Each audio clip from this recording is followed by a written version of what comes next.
Good evening. Good evening. My name is Joyce Major. I'm from Middlesex County. I want to welcome everybody here in the live audience and also those of you in Zoom land. Special welcome to our candidates who will be introduced shortly, who all have one common unified goal: to retire Rob Wittman.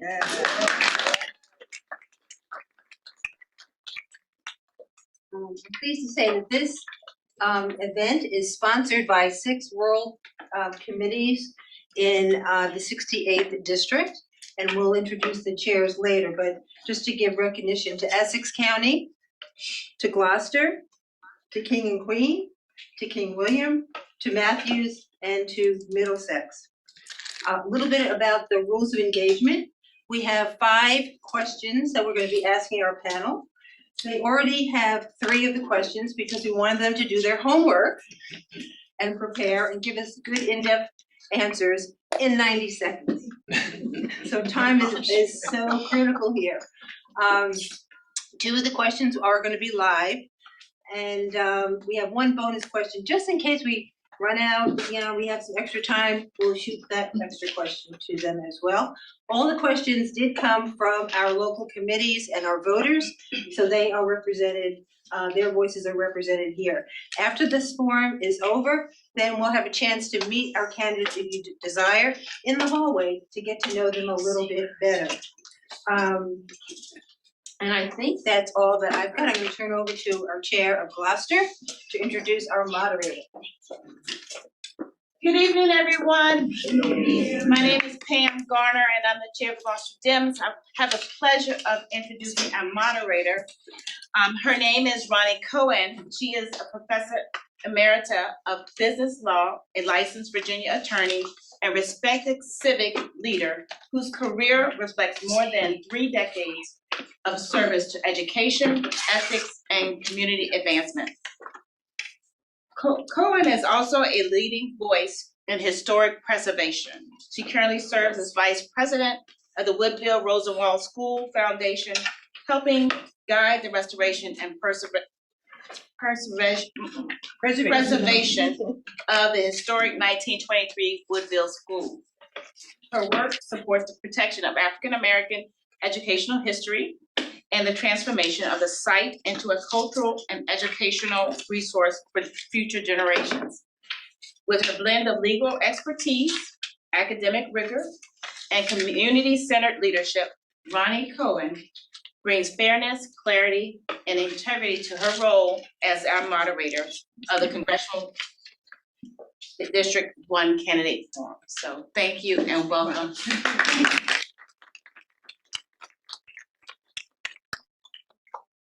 Very nice. So welcome everybody. This is going to be a pretty rapid fire event.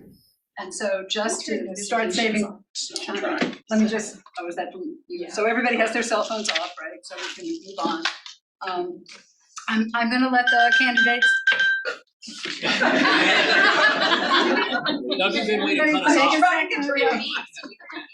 It is hard.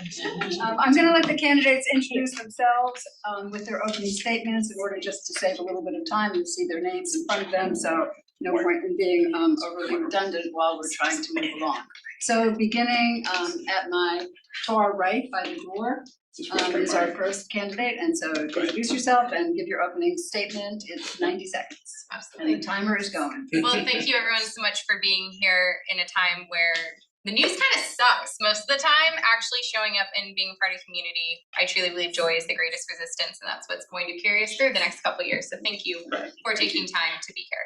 My name is Elizabeth Dempsey Beggs, and I am an Army veteran. I was one of the first women to command tanks when Congress lifted the ban. I don't know if you could imagine a 22-year-old version of me standing in front of 300 men who've never worked with women before, but we got it done. To me, that's what it's going to take to be able to flip this district and to move us forward in Congress is leading under opposition. Being able to stand in front of people who are skeptical of you being there and understanding that there's a greater good. After serving in the military, my family and I wanted to come back home to Virginia. I was born and raised here. And we settled down, became foster parents to continue to serve. So we are currently in the process of adopting 2 little boys. So I have 4 kids, all under 5. My husband is also a firefighter after he was laid off with Doge cuts.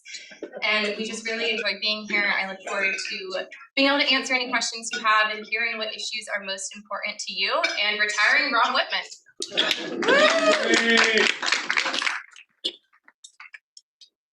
Okay, are you listening? Okay, so Mr. Bhatti. All right. Good evening, everybody. My name is Salaam Bhatti. I'm a public interest lawyer, but before all that, I was a child of immigrants. Sarah Jane, I'm still a child of immigrants. Yeah, we grew up poor. We needed programs like WIC and free school meals to help make ends meet. And I learned English by watching PBS shows like Sesame Street. So if I randomly say, "Me want cookie," indoctrination. I later worked at the Virginia Poverty Law Center, where I fought and won for tens of thousands of families, primarily through legislative policy changes. We expanded SNAP for 25,000 families, increased TANF cash assistance by historic amounts for the poorest families. We expanded free school meals for tens of thousands of children and created the roadmap to free school meals here in Virginia. We also repealed racist laws like the drug felony ban and made things efficient by creating SnapScreener.com, which has helped over 2.5 million families nationwide unlock over $100 million in SNAP and WIC benefits. So that's the energy that's taken us forward, and which is the ABCs of our campaign. A is Medicare for all, B is to tax the billionaires, and C is for cookie. C is for campaign finance reform. And so these are all issues that are resonating across the political spectrum. We look forward to sharing more during the course of this evening. Thank you.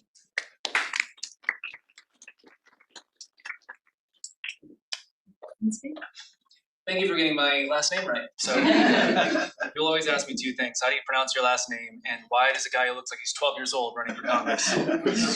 I'll address that last one first. I am actually 36. I've been working in politics since I was an intern for the Obama campaign in 2008. And I've worked in a slew of different campaigns for Democrats ever since then. A lot of them people who campaigned very hard but governed very soft. And then after that, I ended up working in the U.S. Senate while I was working 2 full-time jobs, getting an undergraduate degree, actually a degree from community college, and then an undergraduate degree in political science.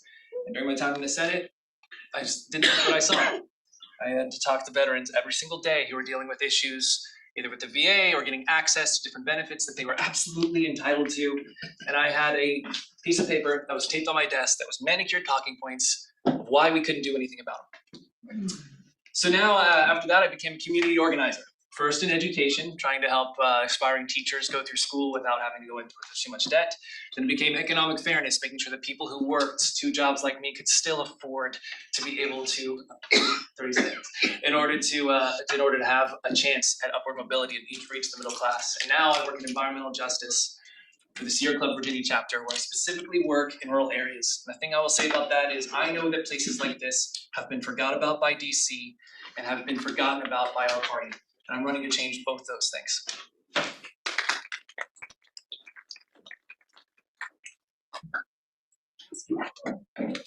Hello, everyone. My name is Jason Knapp.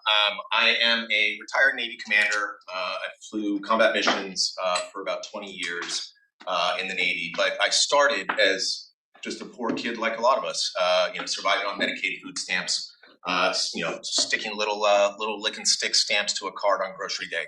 That created a desire to give back. And so it was when I was 9 that I decided to join the Navy, although I had to wait a little bit. After 20 years, which included working at NATO headquarters as an executive officer, working on Capitol Hill on the Armed Services Committee as a defense fellow, post-Navy, getting into the clean energy space because I've seen climate change across the globe with my own eyes. And it's something that is near and dear to my heart. It's something that we need to focus on. And I've watched this Congress and this man in particular just continue to destroy our future, my kids' future, your kids' and grandkids' futures. And it's with reckless abandon that they are doing this as a rubber stamp. And frankly, it's shameful that he couldn't show up at any time to see you. And it's a shame that we will never see him come and speak to you. And it's time that we have people who are actually coming to the people and are responsible to them. And these are some of the reasons that I'm running. I look forward to it.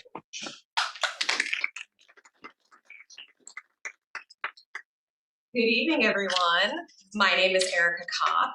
I grew up in Henrico. I have spent most of my entire life in Henrico.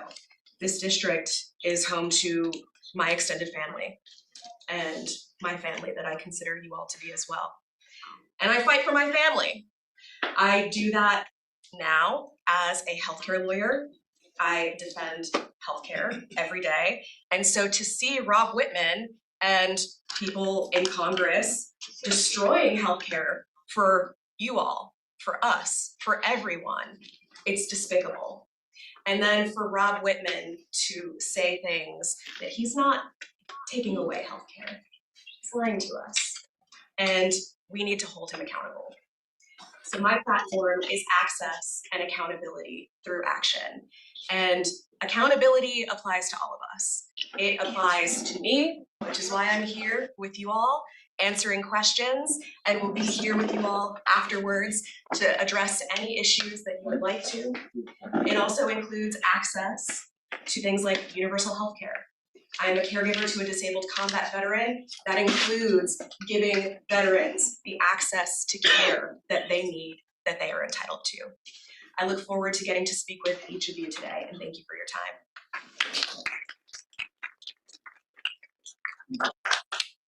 Good evening, everybody. Thank you so much for coming out. I am Mel Tull, and I am a Henrico County resident. I've lived there for over 20 years. I've been active on the Henrico County Democrats Committee, their executive committee, for many years. This is my first time running for office. A little about me: I am a husband, a father, a veteran, and a small business owner. My wife, Anne Marie, she takes care of kids every day in this district whose families are on Medicaid. So we are going to be absolutely dedicated to making sure those kids receive all of the health care benefits they deserve. Anne-Marie and I are also parents ourselves, 3 adult children. Our kids have the same concerns that many young people do. Are they going to be able to find a job when they graduate? Will they ever be able to afford a home? Or are they going to be shipped off to fight in a reckless force place? Now, I'm an Army veteran. After high school, I enlisted in the Army. I served my country. I believe we owe a debt of gratitude to the men and women in our armed forces, but we also owe them an obligation not to put them in harm's way recklessly. Finally, I am a sole practice lawyer, so I am a small business owner. I have 30 years of experience in the real world in law, business, and community service with nonprofits. And my campaign is going to be laser focused on improving economic opportunities for young people, working families, and small businesses. Thank you.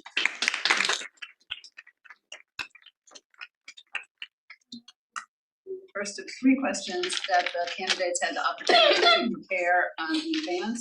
And just to be fair, we're going to start from the other direction this time. So first I'll read the question and then we'll go down the road. Like it or not, this district is MAGA country, and we are all just tiny blue dots.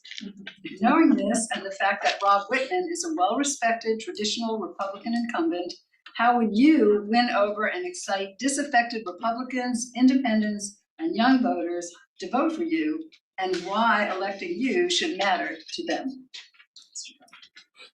Yeah, this is actually a big reason why I got into this race. It is true, parts of this district are very rural and very conservative, and Rob Wittman has won every one of his races against good Democratic candidates by 10 percentage points or more.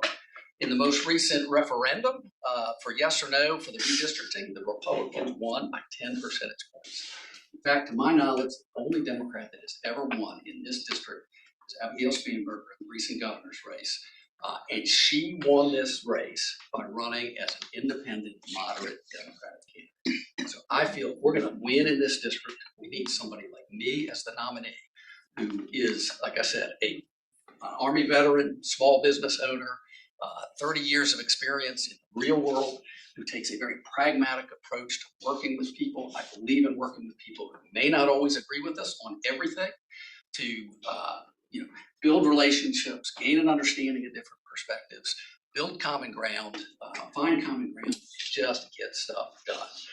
I talk to independent voters all the time who say, Rob Wittman and Donald Trump do not represent my values. I'm conservative, but they don't represent my values. Mel, if you can run as a pragmatic, common sense, business-friendly candidate, I would gladly vote for that. Thank you. As it relates to rural areas and really all areas in this district, affordability and accountability are two things that affect us all regardless of party affiliation. They're human issues. We all have to deal with what it's going to cost for us to get health care. We all have to deal with what it's going to cost for us to be in an endless, reckless war. And so how we're approaching, whether it be Republicans, Independents, Democrats, we're asking people, what are the issues that keep you up at night? And those issues, asking people that question, that is how we get to what matters most to them. And then we can come at it from a place of common ground. We can have some understanding of what it is, human to human, about what people need right now. And doing it that way, I think, is important because that is how we're creating our policy positions. The people are telling us what they need and what they want to see out of their government, and we're bringing them a responsive government. So we polled in this area, and I'm from Northumberland, and we found that Republicans, like Democrats, are suffering under the same issues. Safety, affordability, and simply the fact that there is not enough good education going on in this district. These are the same issues that are facing us as Democrats. And when you started the question, you talked about Rob Wittman being a traditional Republican. He is not. He was one a long time ago. But he is now part of MAGA, and they are fundamentally happy taking things from others and putting it into their pockets. This is no longer a left versus right issue. It is a top versus bottom issue. The Republicans that I speak to in Northumberland are suffering the same as we are. They can't afford gas. They can't afford diesel. They can't afford fertilizer. They're fishermen. They're farmers. They are people hurting just as much as we are. And they've had enough. And I think the question you need to ask is, who is going to be able to go and talk with them? Who is their neighbor? Who lives in their neighborhoods? This is where this member is elected. And having somebody who has spent a career, more than 20 years, with friends who are all Republicans, mostly in the military, talking with them is called a Tuesday. It's what you do, and you work through your issues, you talk about the facts, and then you come to a conclusion. And that's what this district has been waiting for a long time. I don't like this question. I don't like the premise of this question, and I don't like the way that this question is phrased. And that's not on you. I want to make sure it's respectful.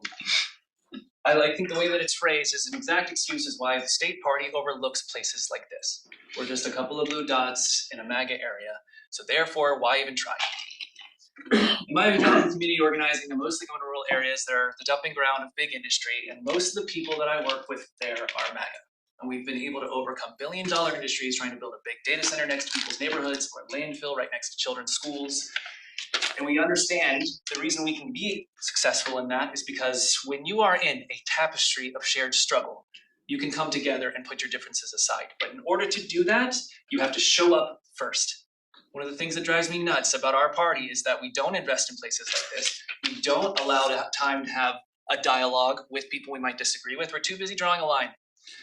We have values as Democrats that are important. Opportunity, justice, equality. These values mean a lot to everybody, and it doesn't matter who they voted for in the last election. And we shouldn't be willing to say, I'm not going to care to hear from you because of who you voted for in the last. I can answer it. I can answer to them too if you want. Well, that's the thing.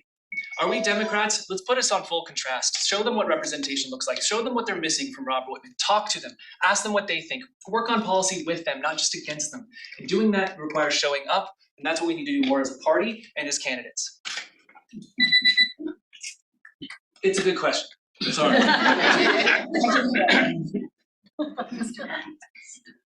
A few weeks ago, I was in Pocosin at a restaurant, Italian restaurant, and I was talking with Tony, the manager, and he's a Republican. And I was telling him about my campaign, and he didn't really care much for Medicare for All. But when we were talking about campaign finance reform, that really resonated with him, because people want elected officials who are full of integrity. And when we were talking about Rob Wittman and how he's made millions off of his stock trades and insider information, that really irritated him. And that's something that's irritating people, not just across the district, but across the country on both Democrats and Republicans. So when I told him, I was like, Tony, I've taken the Integrity Index pledge, whereas I'm not only in favor of banning Congress members and their families from trading stocks, I've actually sold all my stocks. Because I didn't become a lawyer to make dollars, I became one to make change. And that resonated with him, and it's resonating with Republicans and independents across the district. Now, when it comes to independents and younger voters, when we're canvassing at the doors, you're not registered as a Democrat in the state, you just vote Democratic. And a lot of people are at the door saying, I'm an independent, but I really like what you're doing because you're going against what the Democratic Party typically does, and that's what we need. Because yesterday's centrism led to today's fascism. So we need to do something that actually moves this country forward. And young voters across the district are seeing candidates like me across the country being popular, and they're looking for that local person and they're finding us. Ms. Dempsey. Absolutely. So I already have a lot of volunteers, my lead volunteers, my campaign have voted for Trump and voted for Rob Wittman. And so much of what this comes down to is education. Like you've heard so much tonight, it's showing up. You can't lead if you don't listen. And it's understanding everybody is hurting, whether you voted left, whether you voted right, wherever you feel like you are hurting right now, and you need someone to actually show up and listen. So providing that education and providing that off-ramp, we cannot let MAGA control the narrative of what a Democrat is. We actually have to show up, and what I've been able to do is challenge what the definition of a Democrat is. I don't take corporate money. I also sold all my stocks. You want to say that we hate Christianity, great, I teach Sunday school. You want to say that, well, we're pro-killing babies. Okay, I'm a foster parent, let's have a conversation. You want to say, oh, Democrats are coming to take all your guns. I've commanded larger weapons than you will ever touch in your life. Are you open to a conversation? And people are, because they know that they're hurting. They know this system has not worked for them, but they've only been told to follow the Democrats. They've been able to make us into this boogeyman because we haven't shown up. We don't think it's worth investing in. But it's not red versus blue. We are all Americans. We are all in the same boat right now. So showing it matters. When we talk about the younger generation, yeah, my generation's only known chaos. I'm the youngest candidate running this race.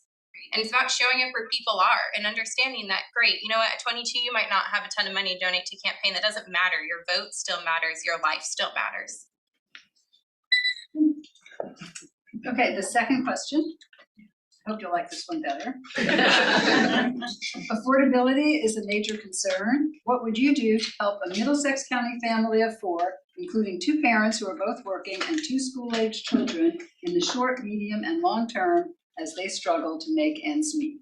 And this time we'll start at the other end. So, Mr. Bhatti, you're up. Oh, okay. All right, so short term, we're looking at the first term, the first 2 years. If we have a House majority, but a Senate majority Republican, and we still have the president as Republican in the Oval Office, there's not much we can do. So what we can do is point people to existing resources like snapscreener.com to see if they're eligible for programs that help them meet their basic needs. We'd also work to block the Next Era and Dominion merger that's coming down the pike, and that's going to lead to people's energy rates skyrocketing at a time where energy rates have already skyrocketed. And personally, if I was somebody who had, if there was somebody running in this race who had taken $800,000 from Dominion, I probably wouldn't trust them to block this type of merger. I'd also do a commission to study national rent control so that we can make sure rent isn't outpacing wage increases, and then also introduce bipartisan legislation to address the benefit cliff and turn that into a benefit slope. Medium term, between 2028 and 30, when we do have a blue government, undo the big ugly bill, fight for universal school meals, retake the power of the tariff and repeal the tariffs, especially on Canada, so that our farmers aren't paying more for potash, which is the big export or the big import from Canada. Also repeal the authorization on the use of military force so that we can end the war on Iran in case that's not over yet, and reopen the Strait of Hormuz so that gas prices can go down and fertilizer can come through again. Long-term, 2030 and beyond, move the needle on Medicare for all, consolidate public benefit programs so that they're more efficient and accessible. I just want to say, this is like my favorite question.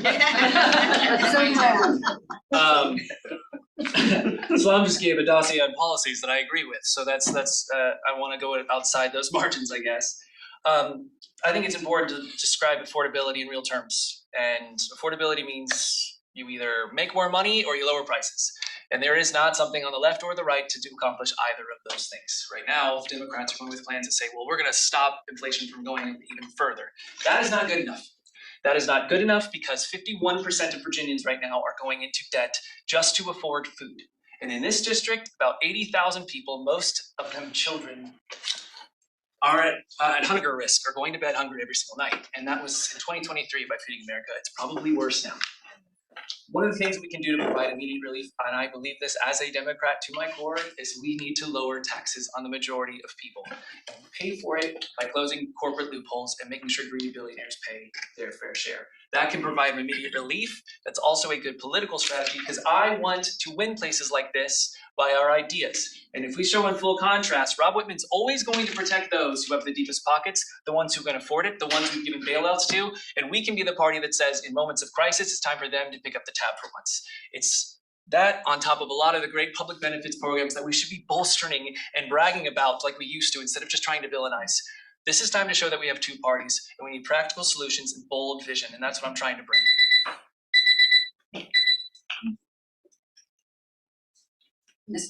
Mr. Knapp. So to Salaam's point, right, the next 2 years, regardless of whether we take the House or the Senate, is still going to have a Republican-controlled administration. So we have to think through that as well. There are aspects of this that we can follow, though. Let's be honest. Healthcare subsidies are, in fact, a bipartisan issue because people who originally thought that those weren't good are now seeing the cost that is really hitting their pocketbooks. So we can put those back into place. There is enough support there across the aisle to do that. Additionally, SNAP benefits. The cuts that have been so deep are affecting, again, Republican states. We can fight back. One thing about this administration is, you may not believe it, but it's weak. They do whatever the winds of change say to do, and then Republicans follow suit. And so if we fight back, we can win back. In the longer term, well, first in the medium term, we need to look at childcare. We need to start. There's bills out there to cap childcare at 7% of income. That should be what we are doing. Childcare income. I have 2 kids. Right? Well, I have 3 kids, 2 and still that we have to pay for and care. And it's like a mortgage payment. And so we have to start capping those costs so that we can get people back to work. And then finally, it is unacceptable that our country allows people to go bankrupt over health care. We must fix that system. It's better for us. It's cheaper for us. It would save everyone and our government money. Thank you. So as to not repeat the many wonderful things that everyone else has already said, I have a couple of additional ideas that I want to add both to the short term and to the medium, as well as to the long term. So in regards to the short term, I want to sign on to the federal moratorium on data centers to make sure that there is not a data center that goes up near this family's home or near these children's school. Beyond that, Congress needs to claw back its constitutional authority to tax and undo Donald Trump's illegal tariffs. In addition to that, because we all know that Rob Wittman doesn't, I will hold town halls in the district in the immediate future.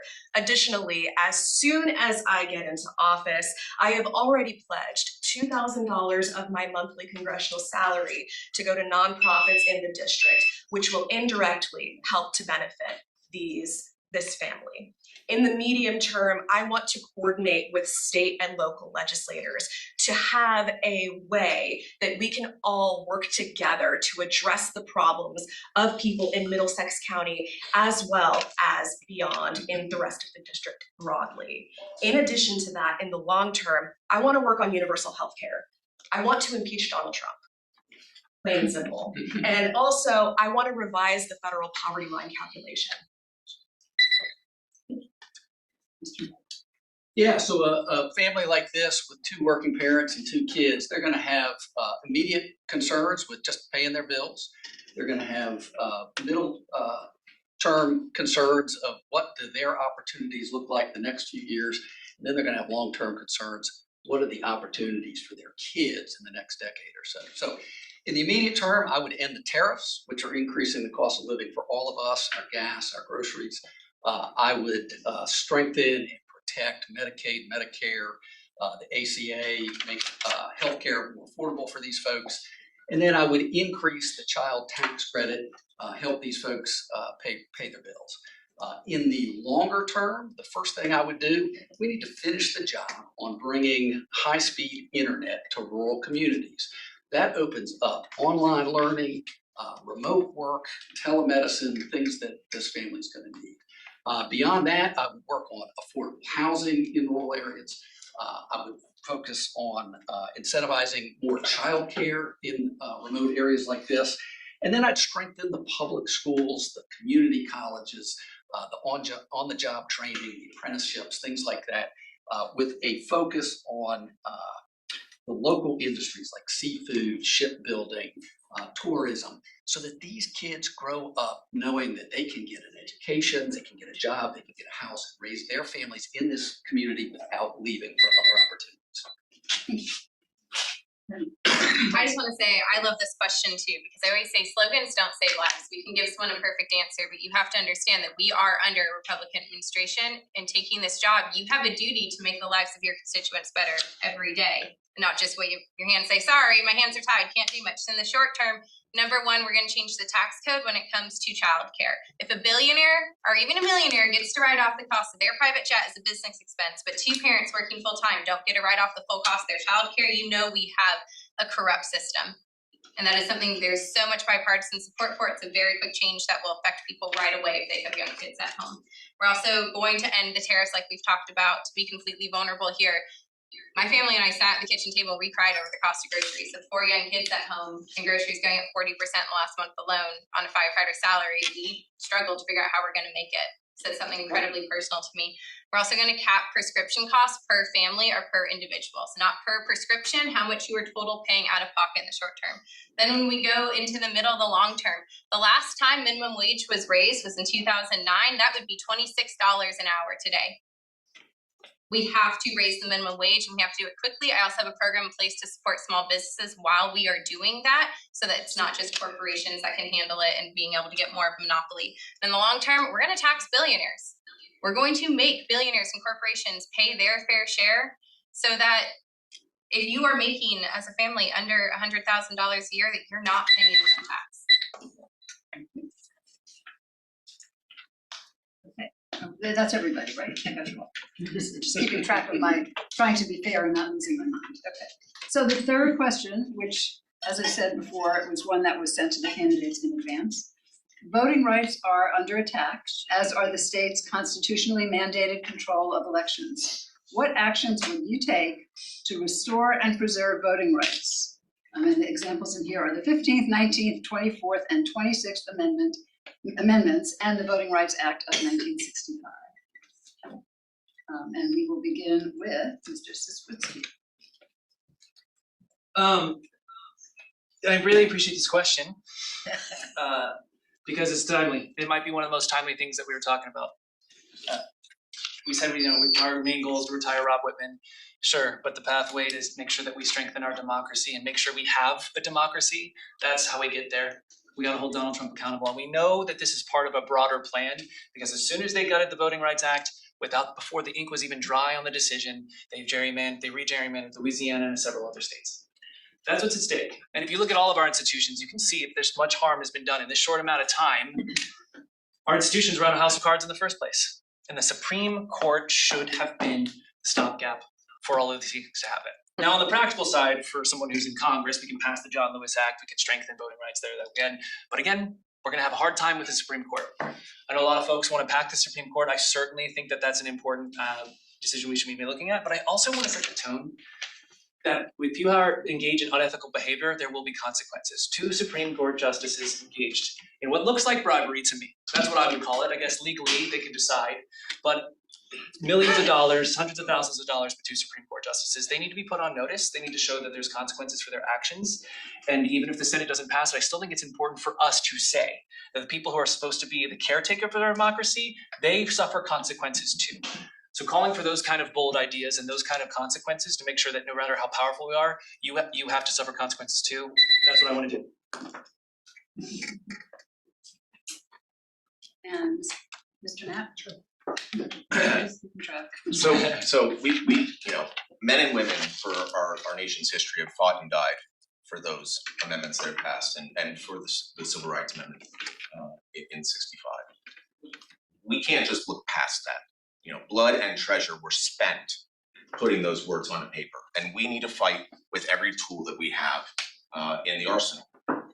Again, as a minority in with Congress being a minority, there's going to be some difficulties, but there are things that we should be looking at. One of them, we should be getting rid of an outlawing mid-cycle redistricting. That effect this cycle has completely upended our election process. We should have independent redistricting commissions. We need to get away from gerrymandering. Democrats have long said no more gerrymandering. Most Democrats. There are still some who are in those districts who like it. I say that it needs to go away. I think personally, I've already committed to only four terms in the House. I think we need term limits. I strongly believe that when you have an unending cycle to your job, you can keep kicking the can down the road. When you only have a limited time, you will somehow get the job done. It's Parkinson's. And I do think that we very much need to be looking at the Supreme Court. It has become a partisan arm of this administration. They said they weren't going to go over and turn over precedent, and they did it anyways, even though they promised us they wouldn't. And with that, we need to look harder at them. I'm going to agree with both Jason and Tim on this, and I will add to that. The buck stops at the Supreme Court, yes. And while we have justices, we do not have justice. And so in Congress, what I want to do is establish an enforceable code of ethics that Congress will enforce upon the Supreme Court justices, so that when, not if, but when they step out of line, there is a real way to hold them accountable to the people, rather than having them sit on high and avoid accountability. So we can have that.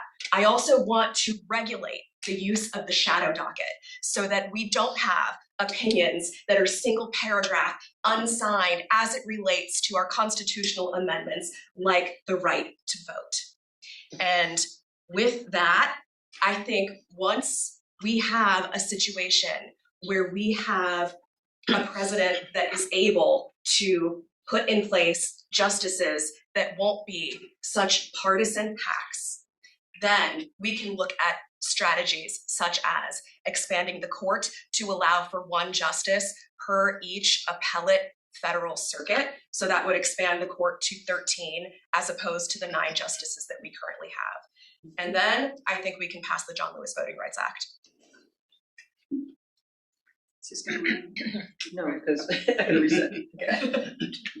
Hey, Mr. Tull. Yeah, so the right to vote is the core of our democracy. If we lose the right to vote, we lose our democracy, we lose our country. So a couple of things I would focus on is restoring the Voting Rights Act that the Supreme Court recently gutted to make sure that there are no state laws that racially discriminate in voting.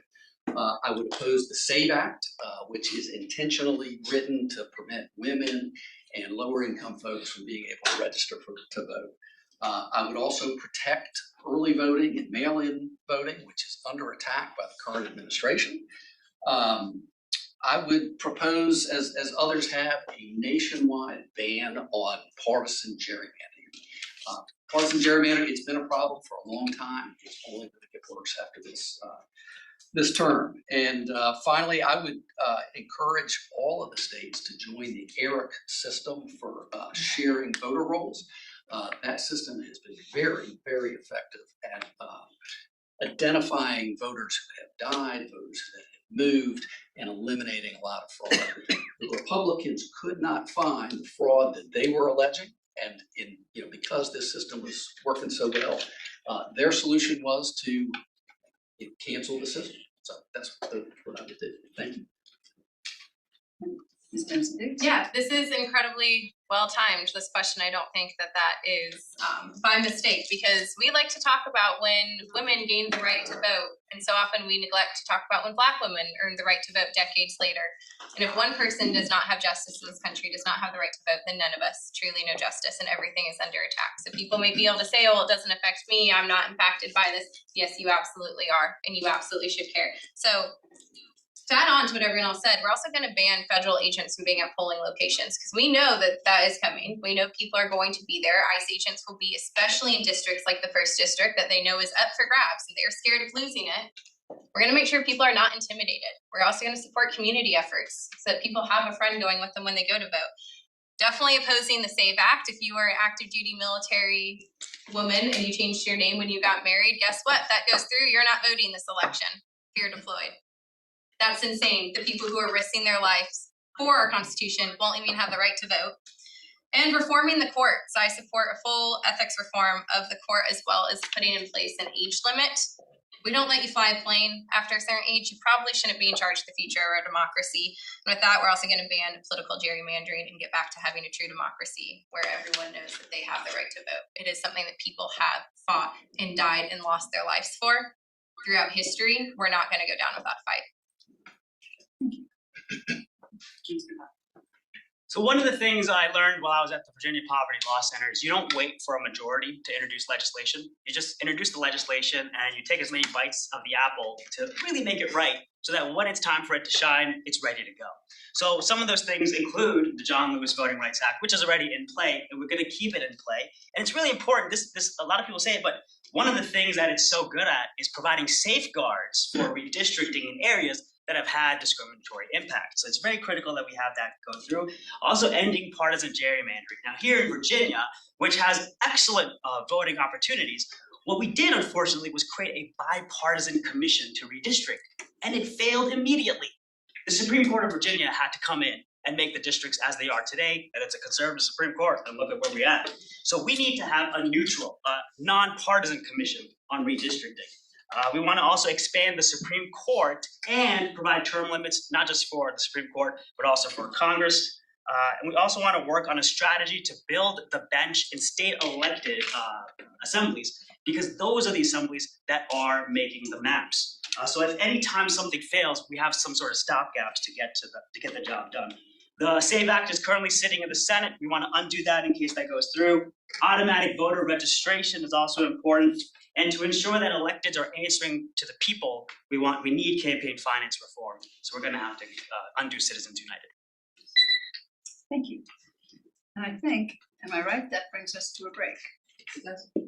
So we are ahead of schedule, ladies and gentlemen. It's hard to believe. See how good we are? Not by much, but we have time for 4-minute break, 3 to 4, 5-minute break.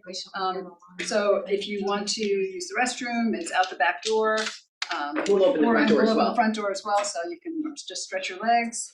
And we will reconvene at, my wife is probably wrong, but in 5 minutes. At about 10 till. Or kids under 5? I only grew Okay, all right, okay, that's better. I hope she has sound. I can't believe she's still saying. Maybe she's Yeah, all right. This was returned from the ladies' room. And it went out saying cell phone. Does that say Science Museum on it? On the back? It says Science Museum. Shut up. There's no, Not here. I got it. Before, we'll hand it to the office, okay. I had one request, and if our panelists could just speak a little louder so that we can project, we don't wanna lose anything that you're saying. I go to the questioning person. Yeah, I cannot hear the questions. Yeah. Probably because I'm facing them, I'll try to face out more. Thank you. Well, they can't hear.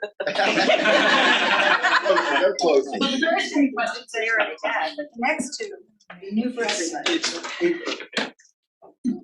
Okay, so back to our same format of 90 seconds for each answer, and I'll mix it up again. I don't know. So the next two questions, as I said, are ones that our candidates did not have in advance. Can you hear me okay now when I say it that way? All right. Thank you. So the candidates didn't have these in advance, so they're gonna see them like you for the very first time now. I'm gonna read the first one, and the person, let's see, who hasn't started yet, Ms. Kopp, you haven't been first yet, have you? I have not. Okay.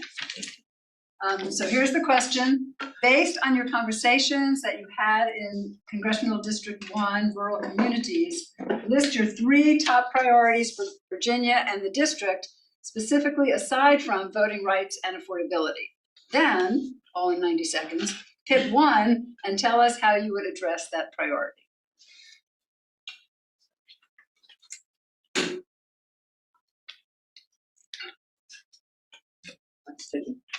Oh, sorry. Okay, so with what we have, the clock is not ticking. Sorry. I just want to make sure that I'm accountable to myself. There we go. Okay. All right. So what we have spoken with folks, it's not going again. Sorry. There we go. What we have spoken with folks in rural communities in this district and what they have told us, we've got a couple of things that we're working with here. Number one, we know that broadband internet access is not available to everyone throughout the communities. We know that in Lancaster County in particular, there have been efforts to take away the omega protein plant. And what we've learned as well is that there is a lack of infrastructure to bring running water to every home throughout in all of Lancaster County. And so in particular, what I want to talk about is the water infrastructure, because there is no reason why in the year 2026 that people should be without running water to their homes. And so what I want to do is work out a federal grant to ensure that communities that don't have access to running water can have that infrastructure built. Because in times like these, we know that people need access to water. It is literally life and death. And so I want to make sure that there is a way for people to get it.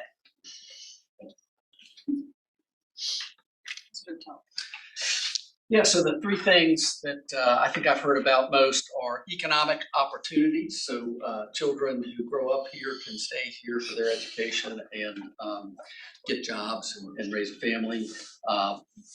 High-speed internet broadband and healthcare. And so I focus on healthcare and access to healthcare. Things I would do there is, expanding healthcare opportunities for everyone, but especially lower income folks and veterans, so they didn't have to travel, 2 hours to Richmond or to Norfolk. Things we can do there are expand Medicaid and Medicare. A lot of rural hospitals depend on those social programs. Expand VA benefits. And then, I mentioned broadband earlier, but bringing in high-speed internet broadband, that makes telehealth available. Telehealth doesn't work for everything, but there are a lot of healthcare appointments that would address a lot of concerns. And then, provide incentives for healthcare professionals to move to areas like this and enjoy a career here with affordable housing and, all the beauty that a rural community provides. Ms. Dempsey? Absolutely. I think you're going to hear a lot of similar issues, but my top 3 priorities would be infrastructure, more specifically the effects that it has on education and employment opportunities, healthcare, and data centers, protecting the land because we can't get any more of that. So when we talk about the infrastructure, we do have to get broadband out here. It's estimated that it would be $9 million to ensure that every home has broadband. That not just adds to educational opportunities, continued educational opportunities, remote work opportunities, but it also incentivizes companies to come in so that the community doesn't have to be as reliant on Omega. We can have the diverse economic opportunities for employment. Then when we talk about healthcare, I had the opportunity to tour the rural healthcare clinic here, the free health clinic, and seeing how much it's grown. As a foster parent, my children are on Medicare, and seeing the cuts that have been happening there alone is, it's unacceptable. And you look at the veteran population here, the travel time to the VA, again, broadband is something that we can do immediately to help with that, as well as making home ownership affordable with an expansion program I have for public servants. And then when it comes to data centers, nobody raise your hand if you want a data center in your backyard. Yeah, exactly. That's something we can't walk back on. And if we don't do the work now to ensure that other employment opportunities come in and provide jobs, data centers will come, they will create false promises because big tech always gives more than it takes. So we have to do the work now to not just be lazy and let them do our job for us. Thank you. All right, 3 things that I've heard from our neighbors across the district. From farmers, I've heard that there's a monopoly in play that needs to be addressed. Secondly, data centers, especially on the Rappahannock River, where there's a data center that wants to take 2 million gallons of water a day, and this river is an endangered river. So that's something that's concerning not only people, but also the indigenous communities that have land around that region. And then finally, the menhaden fish that are fished by Omega Protein.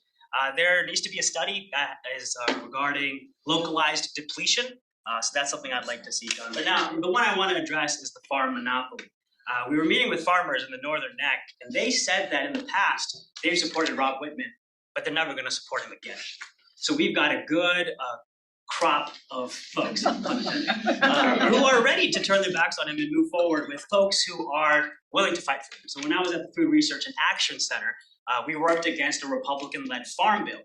And the farm bill is something that's long overdue. It used to be the most bipartisan thing, but as of late, we haven't been able to get an agreement on one. So we need to do something to strengthen the Federal Trade Commission to go after these monopolies that are price gouging our farmers, and then the costs, which of course always go to us. And we also need a right to repair so that farmers can repair their own combines and tractors instead of waiting for John Deere to do it, which typically uses AI to eventually put our farmers out of jobs.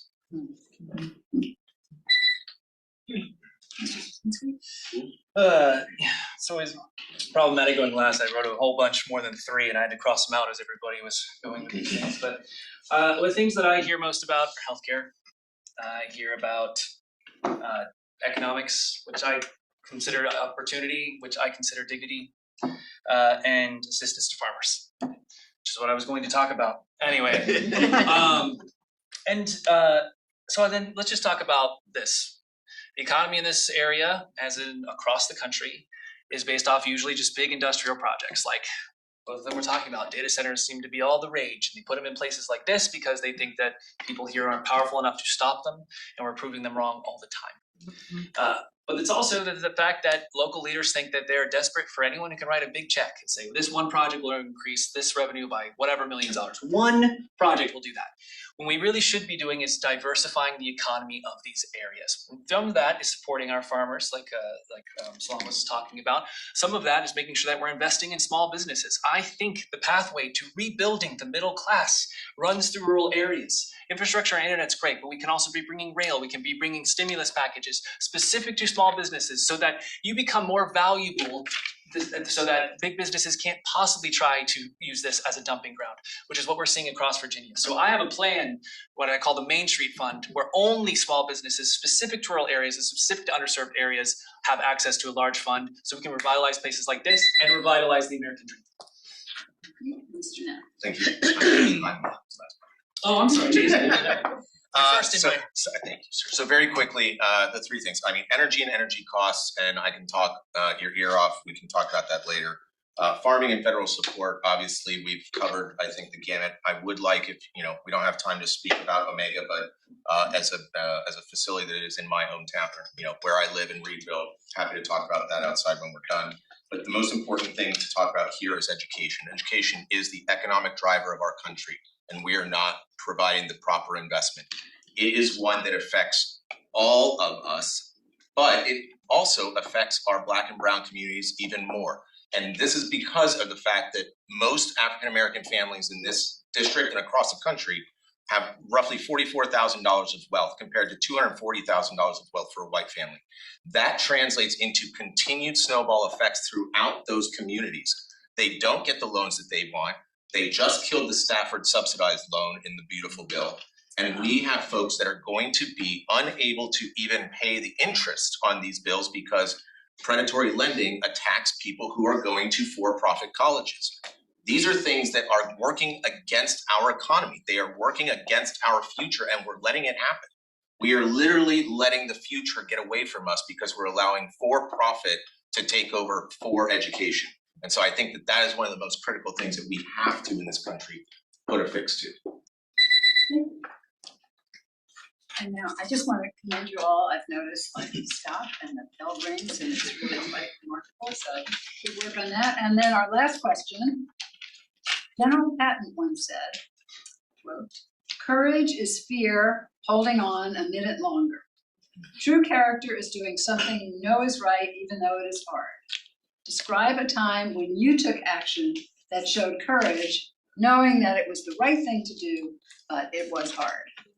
And Mr. Knapp? Sure. This is trying to come up with the story, right? I mean, there are plenty, you know, in my military career. But the truth of the matter is, this is one of those times. This is probably the biggest moment that I could give you in terms of seeing something going wrong. I was happy in my clean energy job, right? I got to see my kids every night. I got to tuck them in every night. I got to wake up and take them to school. I got to spend time with them on the weekends. This is hard, but it is the right thing to do because if we just sit by and watch, if we just become spectators, then we will watch our democracy crumble from the inside out. And so this is in fact one of the things that I think I'm going to be most proud of in my life, next to watching my kids be born and watching them grow up. But this, because it is time for all Americans to stand up to what our country values and what it really stood and stands for. You know, we started as a group of 13 colonies who were disparate. We weren't working together, and we unionized. And we fought an empire, and we won. And that is the genesis of our country. It is what we are about. When the powerful become too powerful, we bind together and we affect the change, we the people. And so it is up to us because we collectively are going to be those heroes that are going to save our democracy. I love this question, and that is because I am a courage candidate endorsed by an organization called Citizens Impeachment. And we came together around the message and around the action of committing to impeaching Donald Trump on day one in office. And although that's how it started, that is not where we finished. And it takes courage to do that because now we are working together as a collective of over 100 candidates in 36 states across the country.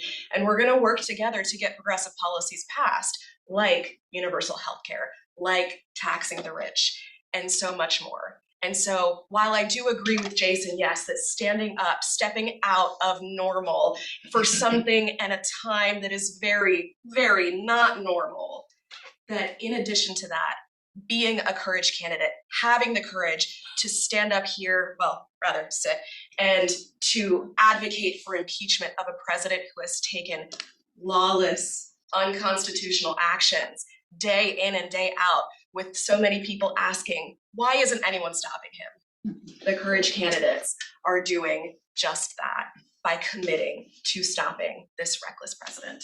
Thank you. So my example comes from my real world experience working as an internal lawyer at a company. I was 1 month into the job working for a new CEO who had just hired me. And he hired me for my experience doing acquisitions and transactions. We were within a month doing one of the largest transactions this company had done. And for various reasons, he had held off allowing me to talk to the other side about a couple terms of the transaction. until the last minute. And then when he told me to go ahead and do it, I was so swamped with other things, I forgot. And so at the last minute, I had to tell the other side about these other terms. They blew up, they were upset, they were ready to blow up the entire deal. I could have walked into the CEO's office and blamed it all on the other side, I could blame it on him, but I walked in and I took responsibility. I said, look, I forgot to do this, but here are my solutions for how we're gonna fix it. And like I said, I was a month into this job, so he didn't really know me. He trusted me. I went the whole weekend with the other side and ultimately got it done. And from that point on, that CEO and I had the best working relationship we've ever had. We built that rapport, that trust that I was going to take responsibility and trust me, and we would work together through thick and thin, whatever came up.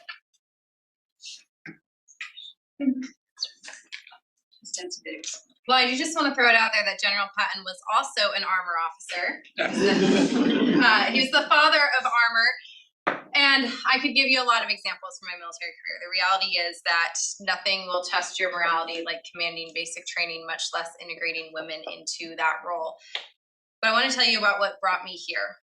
After the military, I got my MBA with William & Mary, and I became a director for a company. I had the opportunity to start a division in Richmond, and about a year and a half into that role, I was already feeling a little uneasy, looking for something else. Really wasn't fulfilled, but as I was looking at leaving that position, my husband got laid off with Doge cuts, and the same week, we got a call if we could accept 2 little kids into our home. So we said yes, which meant I was stuck in the job. And to be honest, it wasn't that hard. I had a very flexible schedule. I was, the leader of the division, so I kind of met my own terms. I made a lot more money, way more than I ever thought I would make at my age. But I felt so unethical doing it. And it just got more and more that way as the owner of the company just felt profits dropping more and more and wanting to enrich himself more. So on a Wednesday, I was driving to work and I said, nope. And turned around, went home, emailed in my letter of resignation, had absolutely no plan as the sole breadwinner for our home, but that led me here.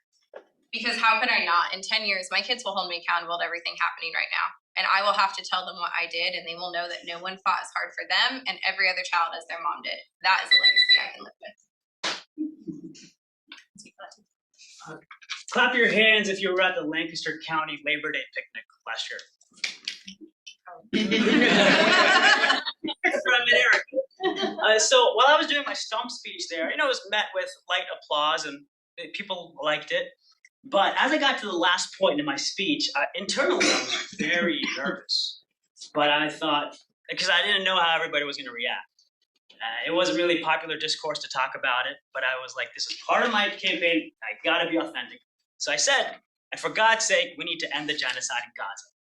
That got the loudest applause of the night. And so speaking truth to power, and then hearing so many people come up to me afterwards saying, I wish the party was saying something about this. We were so glad you are. That really was a moment that I was like, oh yeah, people want this. Secondly, this happened just this past Sunday. It was my birthday, I turned 40, and I was out canvassing. And I was at my last house, and this man from the driveway yells out, hey, you can't solicit here. And I say, I'm not soliciting, I'm campaigning. He goes, that's the same thing. I said, no, soliciting is asking for money, and I'm campaigning. He said, well, if you keep going, I'm going to call the cops. I said, okay, call the cops. And I went to my last house, dropped the lit, and I'm walking back. He's on the phone with the police. And he's like, are you leaving? I said, yeah, I'm done for the day.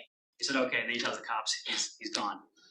So that was jarring. That's the first time I've ever been called the cops on. But the thing is that soliciting is not campaigning. Amen. You are last. I'm last. I like this question. Got nothing for you. I don't think running for office is courageous for me. I have a career where I speak truth to power, and I stand with communities that aren't supposed to win, and I try to lift up the voices of people who are really going through it. But this is very hard. Do I think it's courageous? Not from a tangible sense. What I think is courageous is people who are still believing right now, even though everything that we look around, the odds are against us. Decency is not supposed to win. Goodness is not supposed to prevail. Places like this get overlooked. And you're still here. You're still here. There's people who've lost health insurance over the last year. There's people I've talked to who have no income and are on the verge of losing their homes because they have to choose between paying their mortgage or paying their medical bills. And yet they still found a way to come to an event like this or vote in the last election. I think that's courage. And I think that's what's going to save our democracy. And I think that is what's going to flip this district. And I think that is what you all deserve to the future to be. But it's going to take all of us. It's never been about Tim Cywinski going to Congress. It's been about trying to take your voices with you. And I have to earn that. And I hope I earned it a little bit today. And I hope I can learn it in the future. Thank you. This brings your moderator to a question. Are we ready for the bonus question? I think we're ready for the bonus. Okay, so this is the bonus question. If you should not win this election, what are your plans moving forward? And we'll start with Ms. Dempsey again. Absolutely. Repeat the question, please. Sorry, if you should not win this election, what are your plans for moving forward?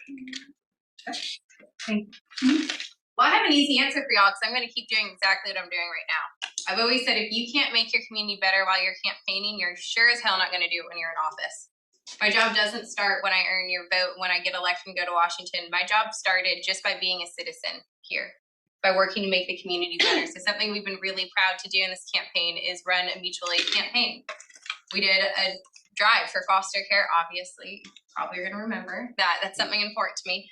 But we thought maybe we'd bring in 100 suitcases. We brought in more than 750. So every child in care in the first district got a brand new suitcase. We were able to use the campaign infrastructure to do that. I'm going to continue to do that work. But more specifically, I will be starting a leadership pack to help other grassroots candidates across the country who are interested in running for office for the first time to have the experience. I developed a social media algorithm to be able to get their message where you're talking about policy, and it might not be the most sexy thing to break someone's feed. But I do like numbers, so I developed an algorithm for that. So I'll be able to share that, train other candidates to be able to run and continue my work in advocacy for veteran care and foster care that I was doing before. Thank you. Mr. Bhatti. If we don't get this, what am I going to do? I'm going to reconnect with my family. I hear they're pretty cool. Before running for office, we're a public interest lawyer, and we did a lot of education and breaking complex things down to the people and sharing that often on social media and giving people action items of what to do with this new knowledge of, calling your elected official, writing an email. These are the things that you have at your disposal.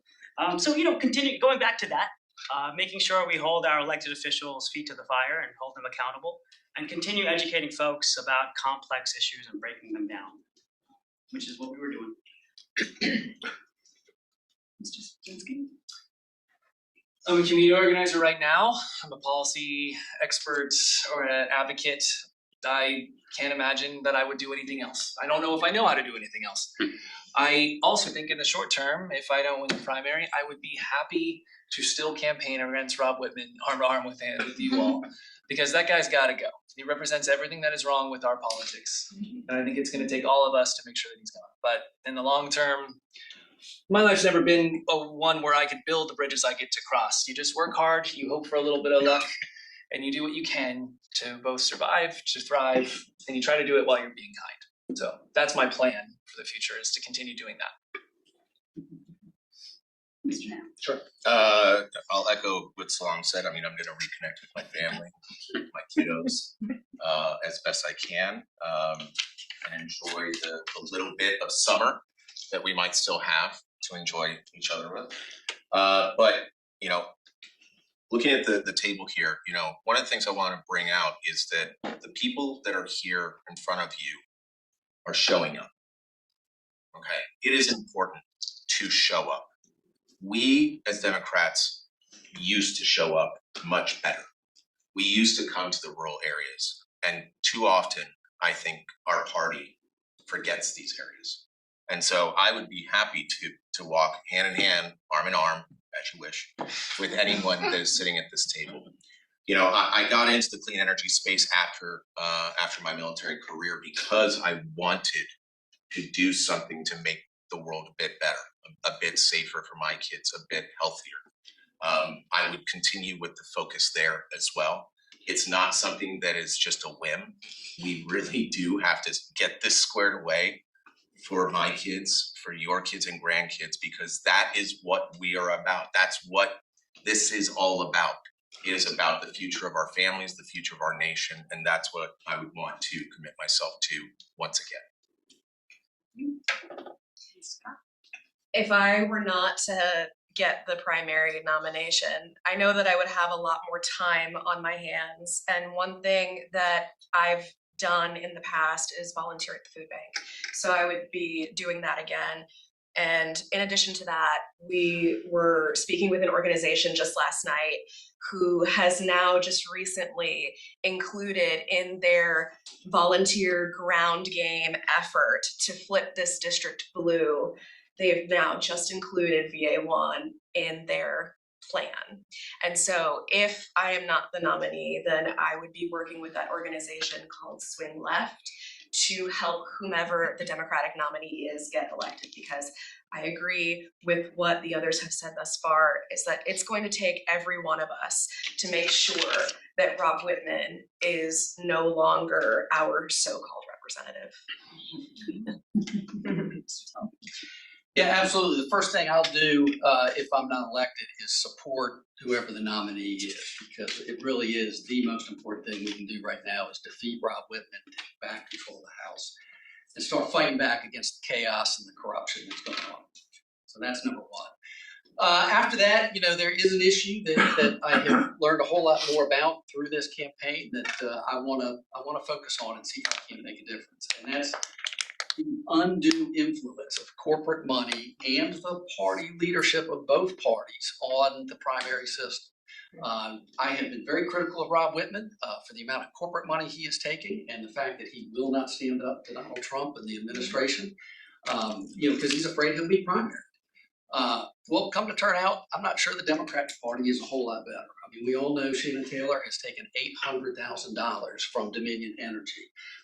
The DCCC, the Democratic National Party, they have publicly announced that they are giving her support, thousands and thousands of dollars of support that I'm not getting, and I'm confident these folks aren't getting. Not so she can run against Rob Wittman and the Republicans, but so she can run against me and these folks. And if she gets elected, she is going to be just as beholden to party leadership and her corporate backers as Rob Wittman is. Okay, so I think now it's time for our closing remarks. So each of you has 90 seconds again, same time. They knew they were going to have to do this, just so you know. So we'll start with Ms. Kopp and then we'll go. Needed to happen. Well, yes, we knew that we were supposed to do this, but I did not prepare anything, so this is all going to come from the heart. I appreciate that you all have been so attentive in listening to us this entire evening. And what I want to say about my campaign is that this is more than just a run for Congress. This is a calling to serve this community in any way that I possibly can. Giving back, listening to the people, being able to give the people what it is that they need in any kind of way that's possible. My campaign has been fortunate to donate 180 pounds of food to feed more of Central Virginia, and that's only just the start. I mentioned earlier the monthly contribution that I would give back to nonprofits in this district to help everyone in this district, because every little bit that goes back into this community matters. And I am just honored to be here among this wonderful deep bench of candidates. I was speaking with some folks earlier and I mentioned there is almost a full baseball team of candidates up there ready to take out Rob Wittman, and I stand by that, and I'm honored to be among them. Thank you all for the privilege of the time. Thank you. Mr. Tull. Thank you all for coming out tonight and spending time with us. I am Mel Tull. And I'll leave you with just a few thoughts. First, as you're trying to decide who you're going to support, of all the very talented and well-qualified candidates that we are fortunate to have this year, keep in mind the one most important thing is who can beat Rob Wittman in this district in November. As I mentioned before, I believe that I'm the candidate that has the best chance of beating him. Army veteran, small business owner, 30 years of real world experience, take a pragmatic approach to working with people. I think that's what's going to appeal not just to core Democrats, but also to those independents and moderates in this district.